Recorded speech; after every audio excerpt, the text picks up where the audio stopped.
किसी ने क्या खूब कहा है कि आज जो आप जमा करेंगे वही आपको आखिरी समय तक काम में आएगा। नमस्कार दोस्तों, मेरा नाम मधु शर्मा है और आज एक छोटी सी सुंदर सी कहानी है जो कि एक राजा के बारे में है।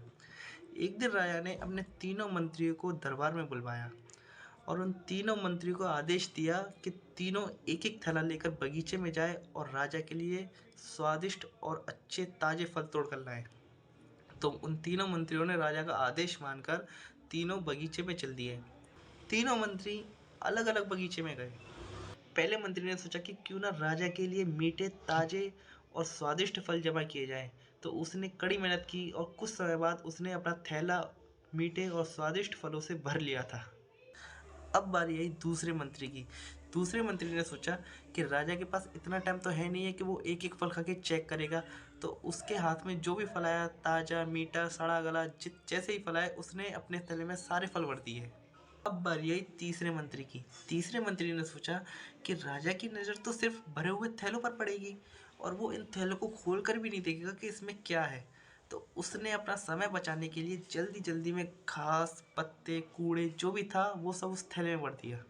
और दूसरे दिन उन राजा ने तीनों मंत्रियों को उनके थैले समेत दरबार में बुलाया और उसने उन थैलों को देखा तक भी नहीं और आदेश दिया कि इन तीनों मंत्रियों को 3 महीने के लिए किसी दूर जेल में डाल दिया जाए।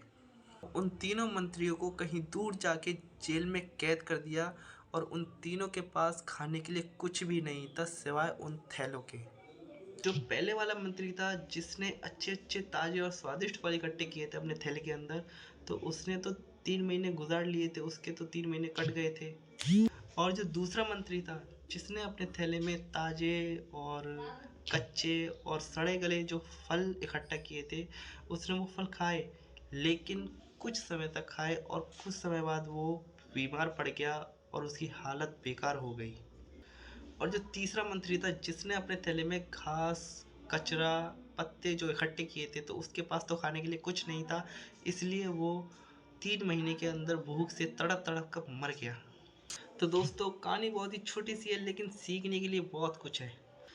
तो दोस्तों, आप अपने आप से पूछिए कि आप क्या जमा कर रहे हो, क्योंकि आप जीवन के उस भाग में हो जिसमें चाहे तो आप अच्छे कर्म जमा कर सकते हो, चाहे तो बुरे कर्म जमा कर सकते हो। मगर याद रहे, आज जो आप जमा करोगे वही आपको आखिरी समय में काम में आएगा, क्योंकि दुनिया का राजा आपको चारों तरफ से देख रहा है।